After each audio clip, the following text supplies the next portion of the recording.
C'est vrai, le Seigneur nous montre ici, nous parle ici de la puissance de la foi. La foi, si vous en aviez gros comme une graine de moutarde, vous diriez à cet arbre, dans d'autres passages, vous diriez à cette montagne, déracine-toi et va te jeter dans la mer, elle vous obéirait.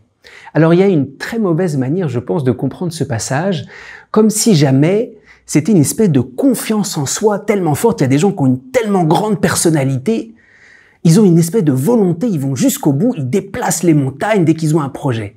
Et parfois on pense, on entend parfois cette parole, quand on veut, on peut. Je crois que c'est pas vrai. On a des vraies limites. Il y a des choses qu'on peut pas faire. Il y a des choses où on bute vraiment sur notre petitesse. Alors, quand Jésus nous parle de la foi à déplacer les montagnes, c'est pas une espèce de volonté en disant, bon, là, ma volonté, je vais tout faire. Il suffit que j'aille jusqu'au bout de ma volonté. Non, parfois on bute vraiment sur nos limites. Saint Pierre, il dit, non, mais si je veux suivre Jésus jusqu'à la mort, je vais y arriver.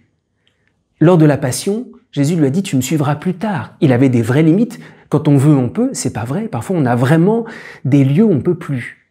C'est pour ça que le Seigneur veut nous dire autre chose ici. C'est vrai, c'est la toute-puissance du Créateur qui déplace les montagnes, qui peut déraciner les arbres.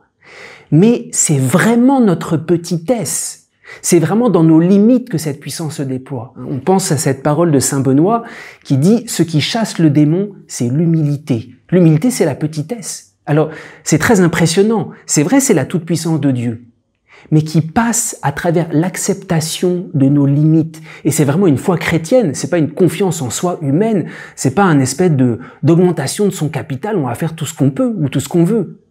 Saint Pierre, il a porté beaucoup plus de fruits. Il a déraciné les montagnes quand il a accepté de passer par la passion, de suivre le Christ, d'accepter ses limites. Alors, c'est une parole extraordinaire pour dire, c'est vrai, tu peux déplacer les montagnes, mais c'est ta petitesse même qui déplace les montagnes. C'est la force, c'est la puissance des saints qui, dans leur humilité, Sainte Bernadette de Lourdes, elle accueille la Vierge. Il y a une foule immense et c'est vraiment le fruit de son humilité. Alors, il ne s'agit pas de mal comprendre en essayant d'être fort à tout prix.